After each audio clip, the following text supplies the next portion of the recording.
Voilà, Boker Tov, on repart aujourd'hui pour le deuxième cours de la journée en ce jeudi 24 du mois d'août et déjà Zaïn du mois de Elul. Be'ezrat Hashem, Itbarach Vitale, Shemon Lahad. Shalakadosh Baruch Hu, ce matin, shiur acheté par Eli et Barbara de la famille Benaïm pour la Haskara de son papa, un grand homme de Chesed, Chaim Shlomo Ben Esther. Wa Hashem tenachenu began Eden Elion vechol ashorovim immo. Bichlal arachamim vasilochot vechen yehi ratzon venomar Amen. Tiens, et merci d'acheter des shiurim chez nous, ce qui nous permet de pouvoir payer Bezrat Hashem les Avrechim et vous de recevoir un serfa, pardon, juste un instant, voilà, et même pour pouvoir le prélever du maaser quelque part. On commence Bezrat Hashem avec la suite de notre shiur sur canaliser. On a fait une série de cours que vous trouverez dans Playlist de YouTube, entre autres, pour ceux qui regardent sur YouTube. Il y a Torah Traim, il y a l'application, il y a plein de moyens de pouvoir regarder les shiurim. Et ce que nous allons étudier aujourd'hui sur le domaine psychologique, mais qui reste complètement Torah, bien sûr, c'est canaliser ses vertus. Alors c'est le numéro 7 que nous faisons de la liste. Canaliser ses vertus, c'est quelque chose d'essentiel dans la Torah, puisque tous les livres de Moussar qui ont été écrits nous parlent essentiellement de cette dimension, comme le dit le Rambam lui-même dans le Ilchot Deot, que tout extrême est nuisible. Donc on pensera à la Refoua Shlema aussi de tous les malades d'Israël et Nishmat Kol Mete Israël pour la réussite Bezrat Hashem de ceux qui ont acheté ce matin donc ce shiur, j'ai nommé Eli et Barbara Benaïm. Et Bezrat Hashem, on commence tout de suite en vous souhaitant à vous tous les bonheurs du monde. Merci d'écouter les cours et surtout de les partager avec l'aide d'Hachem. Comme je viens de... Voilà, hier on m'a envoyé une photo d'une personne qui prend une photo de ses tzitzit. Il a entendu mon cours sur les tzitzit et il a pris sur l'épisode des tzitzit. À l'instant, je viens de quitter un merveilleux garçon qui m'a dit que, après la discussion qu'on a eue ensemble et le cours qu'il a vu, il est devenu Shomer Shabbat. Et ainsi de suite. Grâce à Dieu, petit à petit, chaque personne prend une mitzvah et c'est le but des shiurim. Alors, je disais que le Rambam nous apprendra que tout est extrême est automatiquement nuisible. Et que ce n'est pas minastam, ce n'est pas pour rien, que la traduction du mot vertu en hébreu se dit mida, une bonne mida, ou des midot, Baal midot tovot. Il a de bonnes vertus. Le mot mida ou midot en pluriel signifie mesure. C'est-à-dire que dans le judaïsme, quand on vient parler d'une personne qui est positive, une personne qui est empreinte d'un bon savoir-vivre, c'est une personne qui connaît la mesure exacte à adapter face à la réalité sociale, familiale et universelle. À partir du moment où je vais adapter ce que je me dois d'être, alors je vais gérer parfaitement le monde dans lequel je circule, dans lequel je me retrouve. Pourquoi ? Premièrement, parce que je ne peux pas avoir les mêmes relations avec chaque personne. Il y a des personnes qui sont trop nerveuses, des personnes qui sont beaucoup trop laxistes, des personnes qui sont trop investies, des personnes qui sont trop des fois imposantes, puis il y a des personnes qui ont besoin d'être cherchées. Et c'est pour cela que dans la Torah, on nous apprend Arba Banim Dibra Torah. La Torah nous parle de 4 caractéristiques d'enfants. Un qui est chacham, un qui est impie, un qui est plutôt intègre, simple, qui est prêt à écouter, et un qui ne s'est même pas posé de questions. La Torah nous demande donc automatiquement de nous placer face à chacune de ces caractéristiques. Donc celui qui est chacham posera la question adéquate, celui qui est racha, at petachlo, on lui ouvrira la bouche, on dit toi tu manges, parce que si on n'arrive pas à t'expliquer les choses par la parole, eh bien tu les comprendras par le goût. Celui qui est intègre, on peut lui enseigner les lois, et puis celui qui ne s'est pas posé de questions, ad petachlo, eh bien c'est à toi de lui ouvrir la bouche et de lui provoquer qu'il pose des questions. Ainsi donc, on ne peut pas avoir une vertu qui a qu'une seule mesure.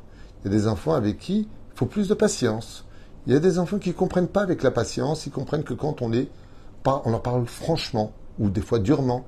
Une fois, j'étais avec un ami qui me disait qu'il préférait les cours d'un autre rave que les miens. Alors je lui dis, c'est bien, ce qui compte, c'est que tu te construises. Il me dit, oui, parce que vous êtes trop diplomate, trop doux. Moi, j'ai besoin qu'on me parle de Guéinam, que je vais crever si je fais pas. Il m'a dit, moi, ça me parle comme ça. Bon, moi, c'est pas ma came, mais j'ai compris ce qu'il disait et je comprends. Il y a des gens qui... J'ai pas compris quoi.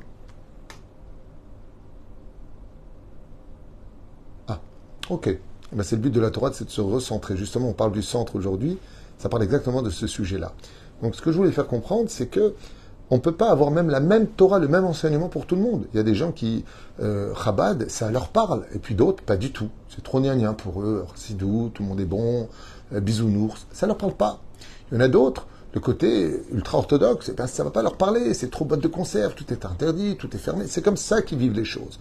Ce qui fait que dans les adaptations, que ce soit Breslev, qu'elle soit même Rav Kook, eh bien, il y a des gens qui préfèrent une Torah mélangée à la vie sociale, avec l'armée, le travail.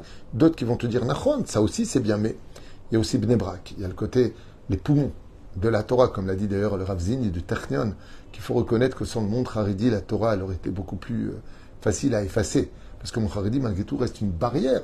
Ce qui fait qu'on a besoin de tout le monde. Tout le monde a son rôle à jouer. Mais qui, par contre, a trouvé le matkon, c'est-à-dire la recette qui correspond à chacun de nous, c'est un travail constant. Une femme, par exemple mariée avec son mari, bien sûr, doit apprendre à vite gérer ses émotions pour ne pas que ça envenime. Et c'est pareil pour un homme. Chacun de nous possédons des épouses différentes, donc une approche différente. Ce travail des mesures, c'est l'essence même pour lequel nous avons étudié la Torah et nous étudierons encore la Torah. La Torah doit nous rendre meilleurs.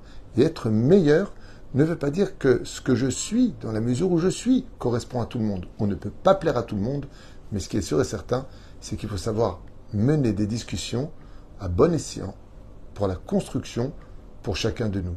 Il y a à chaque fois de nouvelles mesures à prendre. Il y a des moments où on ne peut pas être comme ceci, il faut être comme cela. C'était le moment de l'être. Il y a des moments où ce moment de l'être ne correspondait pas à la situation, il ne fallait pas t'énerver, et ainsi de suite. Alors, il y a des gens qui ont beaucoup de mal à canaliser leur personnalité, surtout quand on change. Par exemple, une des plus grandes victimes de la vie, c'est la teshuva. Quand on fait teshuva, vous allez tout de suite voir, on passe tout de suite à l'extrême. On est extrême. Tout est interdit. On va mettre tout ça ici, on va faire ça là-bas. On est en train de s'auto-enfermer. Tout le monde est d'un coup dangereux. On juge qui est rachat, qui est tzaddik. Faire attention à l'extrême. Ne sois jamais extrême dans ta vie. Prends toujours du recul. Réfère-toi à ce que dit la Torah et non pas à cette nouvelle Torah qui vient de pénétrer ton berceau, car tu viens de commencer dans le monde de la Torah. Il y a des gens qui sont trop laxistes. Par exemple, dans l'éducation, on peut trouver les deux pôles. Des gens qui sont à l'extrême dans tout. Ils ne supportent pas, il faut que ça se taise, il faut que ce soit propre. Uff. Puis il y en a d'autres, ils laissent tout faire. Et il y a les pires. Il y a ceux qui sont à l'extrême chez eux, qui ne tolèrent pas que les enfants ne rangent pas leur chambre, ne salissent pas. Quand ils prennent un yaourt, il faut qu'ils le mettent à la poubelle quand ils ont fini. Mais quand ils sont chez les autres, ils peuvent tout dégueulasser, ils peuvent faire ce qu'ils veulent. C'est pas grave, ce sont des enfants. Toutes ces mesures-là se doivent d'être canalisées au niveau des midotes. Au contraire, la Torah nous dit, tout comme tu ferais attention à ce que tu possèdes, tu feras doublement attention à ce que possède l'autre. De cette façon-là, si tu es propre chez toi avec tes enfants, à plus forte raison, quand tu es invité, d'être encore plus propre et ne pas dire « Oh, ça va, ce sont des enfants », quand ça t'arrange. Et c'est pareil pour les enfants, vous verrez ce jeu extraordinaire de quand ils ont fait une bêtise, nous ne sommes que des enfants, et quand ils veulent faire des choses pour lesquelles on n'a pas vraiment confiance de les laisser faire, j'ai grandi, je ne suis plus un enfant. Chacun essaie de... Une des choses aussi qu'on se doit de tous arranger au niveau des vertus, c'est d'être quelqu'un qui cesse de juger. On juge constamment.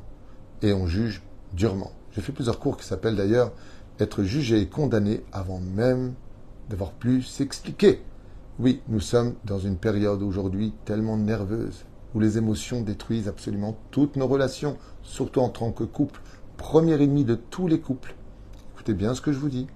Premier ennemi de tous les couples. L'émotion. Nervosité, colérique, pathétique, ras-le-bol, exige d'être compris. Oh, ça fait beaucoup. Le pire, c'est que c'est réciproque. L'autre aussi. Très émotif, nerveux, vulgaire, pathétique, exige d'être compris. Eh oui. Qu'est-ce que ça fait? Ça fait qu'on va à la rabbanoute. Parce que rien ne peut se régler par l'émotion. Il faut toujours parler avec recul. Ne prenez pas ce cours à la légère et ne croyez pas qu'il se répète. Si vous saviez ce qui vient dans ce bureau tous les jours, chers amis, mais vraiment, combien d'émotions, combien de colère. Et pour rien, si vous voyez de quoi démarrent les disputes entre les enfants et les parents entre eux, les parents avec leurs parents, maman, comment on peut autant s'ennuyer dans la vie pour être fâché avec toute la terre constamment? Enfin bon, il y a des gens qui sont jamais heureux. Jamais. Pourquoi ils sont canalisés sur ce qui ne va pas et donc ne voient jamais ce qui va? Et automatiquement, ce sont des gens qui sont dans l'extrême. Il y a des gens qui sont trop généreux, mais ils ne canalisent pas leur générosité. Ils sont généreux avec les voisins, avec les amis. Ils sont généreux pour tout le monde, sauf pour leur propre famille, pour leurs propres enfants, des fois pour leur propre épouse. Une fois, Maran Arav Ovadia Yosef, Zecher Tzadik Vekadosh Ivracha, alors qu'il était en train de donner un cours à Tel Aviv, vient un Bachour lui montrer son étrog à la veille de la fête de Sukkot. Il lui dit, regardez Kvod Arav, j'ai eu un étrog spécial. Regarde, il dit, combien tu l'as payé? Il lui a dit 100 dollars. Il lui a dit, tu as mis 100 dollars? Il fait. Et qu'est-ce que tu as acheté pour ta femme pour les fêtes de Sukkot? Alors, il lui a dit, vous savez, un Kvod Arav, 100 dollars, c'est déjà beaucoup d'argent. À l'époque, ça coûtait 100 dollars, c'était pas évident. Encore aujourd'hui, tu me diras. Et il lui a dit, je sais pas encore. Alors il lui a dit, regarde, va revendre ton étrog, prends un étrog qui soit cachère et achète un cadeau à ta femme. Et la personne dit au Rav Ovadia, il lui dit, mais c'est une mitzvah de la Torah d'avoir un étrog. Et le Rav Ovadia Yosef, il lui a dit, qui te dit que le sourire sur le visage d'une femme n'est pas moins important ou plus important qu'un étrog? Vous savez que le étrog, quand tu le prends, il a une forme de sourire, mais il a aussi une forme de je suis triste. Il dit par contre le sourire. Mais sa Martha Bechagecha Vayitar sa mère, c'est aussi une mitzvah de la Torah. C'est grâce au mérite des femmes qu'on est sorti du pays d'Égypte, tu as dit le Rav Ovadia. Donc si tu es capable de payer un troc 100 dollars, va acheter au moins une robe à ta femme à 50 dollars, minimum. Ce qui fait que même la générosité, elle doit être cadrée, canalisée. Tu peux pas être bon tout le temps, tu es tout le temps libre pour rendre service ailleurs, alors que ta femme, de lui réparer son robinet, tu n'es jamais là pour elle. Tu peux pas. Il faut canaliser cela. Dans les midotes que nous devons avoir, comme dit Akadosh Baruch Hu, si tu m'aimes, aime-moi à travers ta famille. Tu peux pas aimer Hachem si tu n'aimes pas son peuple. Parce que, qu'est-ce que toute la Torah ve'afta l'iracha kamocha? Si tu veux me trouver, aime-moi à travers le peuple d'Israël. Quelqu'un qui critique le peuple d'Israël critique Dieu lui-même, sachez-le. Parce que on est sa chair et il est notre père. C'est comme ça que c'est expliqué de façon assez ésotérique dans le monde de la Kabbale. Mais anachnu kibanim l'Hashem Elokechem. On est des enfants d'Hachem. Avinu malkenu. Donc tu peux pas aimer Dieu en disant j'aime pas le peuple. En d'avoir casé. Un antisémite, c'est un anti-Dieu. Qu'il le veuille ou pas, il peut penser ce qu'il veut, je m'en fous. Je vous dis simplement ce que notre Torah nous apprend. C'est là. Alors si vous êtes une personne qui ne savait pas dire non, alors vous ne dites non à personne. Mais n'oubliez pas un détail. Il y a des gens qui sont tout le temps à l'extrême. Ils ne savent jamais dire non. Le problème, c'est qu'ils se sont oubliés eux-mêmes. Et que charité bien ordonnée commence par eux-mêmes. Il ne faut pas être à l'extrême. Et vous savez, je vais vous dire quelque chose. Le fait de dire oui a beaucoup de valeur quand on ne peut pas tout le temps. Mais quand on peut tout le temps, alors ça devient un dû. Ce qui fait que même de savoir dire oui, des fois, il faut savoir le dire avec intelligence. On commence en disant, écoute, je ne sais pas, je vais essayer de trouver un moyen de pouvoir t'aider, je vais réfléchir. Après, tu rappelles, tu dis, voilà, je vais t'aider. Pour pas que les gens y croient que tout est facile dans la vie. C'est un dû. Quelqu'un qui est constamment, tu peux m'amener à l'aéroport? Oui. Tu peux m'amener? Oui. Ben, qu'est-ce qu'on dit à la fin? Mais Elzelimbo. On le dénigre. Ben, tu sais quoi? Appelle-le-lui, va. De toute façon, quand ça fait ça, tout le monde, tu l'as. Comme si que c'était un dû. Un service, c'est jamais un dû. C'est un service. Et la reine, là aussi, il faut savoir mener à bien ses émotions. C'est comme tous ces maris. Il y a des maris, ils sont vraiment à l'extrême. Tout ce que dit la femme, amen. Tout ce qu'elle veut, oui. Alors vous allez être étonné. Mais vous savez combien j'ai eu de Shlom Bait où la femme, pas un, pas deux, pas trois, pas quatre, m'a dit ouvertement, mais j'aimerais bien que mon mari, des fois, il me dise non, tout ce que je lui demande, j'ose même pas regarder une montre, parce que si je regarde, il va aller me l'acheter. Ça me saoule. Laisse-moi avoir envie d'avoir envie. Ce sont des phrases qui ne viennent pas de moi, qui viennent d'épouse. Puis il y en a d'autres, c'est exactement le contraire. C'est non à tout. Aucun effort. Un jour, une femme m'a dit, on était en vacances Elle me raconte comme ça, et puis elle voit un très joli bracelet, peut-être à 10 euros ou 12 euros. Et son mari lui dit, c'est pas ton anniversaire, pourquoi tu vas acheter un collier maintenant? T'en as déjà assez à la maison. C'est pas quelqu'un de bête, ça. Vous êtes en vacances, elle le regarde, ça lui fait plaisir. C'est pas le collier que tu lui offres, c'est son sourire que tu lui offres. Savoir canaliser les mesures, les midotes, c'est la chose la plus importante dans le judaïsme. Savoir quand être bon, quand ne pas l'être, à qui donner, à qui ne pas donner, quand aimer, quand ne pas aimer. D'aider une personne qui va faire de la vodazara avec ton argent, tu n'as pas le droit de lui donner. D'aimer une personne qui incite les autres à fauter contre Dieu, tu n'as pas le droit de l'aimer dans la Torah. Ça s'appelle Messite, on en a tellement parlé. Il faut canaliser ses émotions. Qu'est-ce que je fais si mon fils est marié avec une non-juive, Chas Veshalom? Est-ce que je le condamne? Non, c'est mon fils. Est-ce que j'accepte? Non, je n'ai pas le droit d'accepter. La mesure, elle est très difficile, mais elle existe. Toi, tu fais ce que tu veux. Je ne peux pas t'en empêcher de toute façon. C'est dommage. Mais est-ce que je te condamne complètement? Non. Est-ce que je cautionne? Non. Pourquoi tu cautionnes pas? Il faut avoir un cœur large, un esprit universel. Ah ben, c'est très simple. Je cadre mes émotions et je cadre mes sentiments. Non, je ne peux pas cautionner. Parce que je n'ai pas le droit de cautionner. En d'autres termes, vivre la bonne mesure de toutes nos émotions, de nos midotes et surtout de nos vertus, doit être juxtaposé selon la volonté de la Torah et de la Halacha. C'est dommage que les gens ne fassent pas confiance en la Torah. Des fois, ta femme, elle t'a blessé, puis le lendemain, elle te demande quelque chose. Ton côté émotif va exiger le moment de la vengeance. Tu m'as fait ça hier, tu n'auras rien, je vais te montrer que l'argent, c'est moi le pouvoir. Ok, tu as peut-être raison dans l'instant T par rapport à tes sentiments, par rapport à ta conviction, mais est-ce que Hachem, lui, il est d'accord avec ça? Si tu n'es pas l'ombre d'Hachem, qui Hachem tzilecha liad yeminecha, l'ombre, comme dit Dieu, je suis l'ombre de tes actions. C'est-à-dire, si toi t'es dur, je serai dur avec toi. Mais là, tu avais l'occasion peut-être de relever les choses. Ça ne veut pas dire que tu dois être le pigeon de ta femme, ça ne veut pas dire que c'est tout le temps à toi de donner l'exemple, ça ne veut pas dire que tu dois être soumis. Mais non. Tu dois être au-dessus du problème. Et pour être au-dessus du problème, il faut être capable de s'élever au-dessus du problème. Et pour s'élever à la bonne mesure, sans se brûler les ailes au rayon du soleil et s'écraser sur sa tête, il faut trouver la bonne mesure entre le ciel et la terre. Et c'est exactement ce dont nous parlons, et comme l'explique le Rambam. Je vis la Zahav, soit sur le chemin d'or. Le chemin d'or, c'est quand je suis ni à droite, ni à gauche. Je suis au centre des choses. Je ne suis ni mauvais, ni trop bon. Quoique même de trop bon, c'est toujours bon d'être bon. La seule chose pour laquelle on a le droit d'être à l'extrême, c'est l'humilité. Mais même ça, les Chachamim nous disent, comme on a fait un cours ce matin sur l'humilité, que je conseille vivement de voir, eh bien, même cela, quand tu es trop effacé, eh bien, il gomme le peu d'existence qu'il te reste. Des fois, il faut savoir être humble et imposant. Parce que le moment l'exige.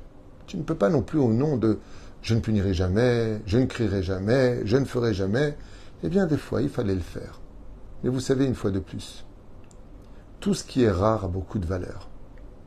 Quand on s'énerve tout le temps, on a dit tout à l'heure, toujours à l'extrême, trop laxiste, toujours en train de juger, jamais heureux, trop généreux, trop orgueilleux.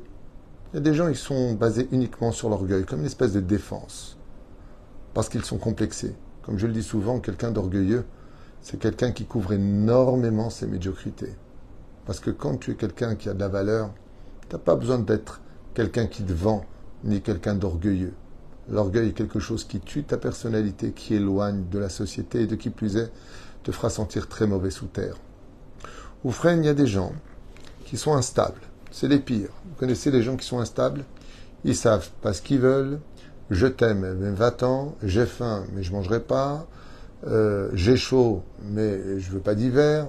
Je ne comprends pas ce que tu veux. L'instabilité est quelque chose qui rend fou l'autre, parce qu'on n'arrive jamais à te cibler, puisque tu es instable. Et puis il y a les gens qui sont parvés dans le judaïsme. Ils sont mahmir, ils sont manger de la viande, kasher, me'adrin, halak bet Yosef. Ils vont danser avec les uns et les autres. Alors je comprends pas. Tu vas à la plage, de l'autre côté tu manges pas dans le restaurant qui est un tel, et tu fais pas. Faut pas tout mélanger. Oui, ça s'appelle parvé. Dans la vie, la Torah n'est pas en solde. Il faut que tu évolues. Parce que les gens qui te regardent, ils comprennent rien à ton judaïsme. En fin de compte, c'est quand ça t'arrange. Et puis, je finirai avec encore un point essentiel. Un point qui est très très compliqué, où on fait subir très souvent à nos enfants, à force de trop vouloir les protéger, on les étouffe. Il y a des gens qui sont traumatisés d'un passé parce que, chas shalom, ils ont été abusés sexuellement, ils ont peut-être été violés, ils ont été abandonnés. Et donc, quand ils ont des enfants, ils vont refléter une surprotection parce qu'ils ont peur pour eux, parce qu'ils n'ont pas envie de les perdre, qu'il arrive quoi que ce soit. Et résultat, les enfants, eh bien, vont obtenir deux choses. La première, que quand tout est à l'extrême, où ils n'auront jamais confiance en eux maintenant parce que trop couvés, ou pire encore, à force d'avoir trop mis dans cette cocotte minute de ne va pas, ne touche pas, attention, il y a eu ça, à 18 ans, ils vont essayer de rattraper les 18 années qui leur ont été volées. Et là, ils partent très très loin dans des endroits mâches dangereux, et là où vraiment ils n'auraient pas dû aller, parce qu'on a toujours été à l'extrême. Tout extrême et nuisible, ne l'oublie jamais. Et que le travail des Midot, c'est d'être Bezrat Hashem sur la rectitude, surtout quand elle correspond à une relation précise entre toi et ton prochain. C'est pour cela que la meilleure façon de gérer des relations, c'est d'abord à apprendre tout de suite qui est l'un et qui est l'autre. Une personne m'a dit ce matin, et je vous fais partager cette information qui était gentille, que ses relations se sont beaucoup améliorées grâce au cours qu'elle a vu sur les mazalot et sur les prénoms. Alors je lui ai demandé pourquoi ça vous a spécialement aidé. Elle m'a dit parce que maintenant, quand j'apprends une personne, je fais une connaissance au travail ou autre, je regarde ce que vous avez enseigné donc sur les caractéristiques de la personne et je sais maintenant comment le prendre. Et béhémet, ça marche. Je dis alors si c'est comme ça que vous le faites, les Shem Shamaim, ça vous améliore dans votre relation. C'était le but des shiurim sur les prénoms, les caractéristiques et les mazalot que nous avons fait. Non pas que Madame Soleil, on n'est pas là pour dire qui demain aura de la pluie ou du beau temps. C'est pas ça du tout le but des cours que nous avons fait sur les mois, le livre qui s'appelle les mazalot. C'est pour mieux apprendre à connaître les uns et les autres, comme me l'a dit une maman qui était fâchée pendant 3 ans avec son fils et qui, après avoir lu le livre sur les mazalot, m'a dit, pas moi, elle a écrit exactement à mon épouse que je ne demande pas, sachez que le livre des mazalot m'a réconcilié avec mon fils parce que je pensais que mon fils était mauvais, mais je n'avais pas compris qu'il était comme ça. Et ainsi donc, quand on veut gérer des vertus, eh bien, des midot, c'est de trouver la bonne mesure qui s'adapte à celui qui est en face de moi. Parce que pas tout le monde comprend le même langage et pas tout le monde a besoin aussi de la même intensité ou des fois proximité que l'autre. Ainsi donc, Bezrat Hashem obtiendra une situation de processus de plus en plus agréable, moins de disputes, moins de colère et surtout une meilleure vie de qualité. C'est ce qu'offre celui qui écoute ce genre de shiurim et qui les met en application. Baruch Adonai Leolam Amen Amen. Et je vous dis à tout de suite pour un shiur numéro 3 de la journée, pour ceux qui veulent, dans 5 minutes.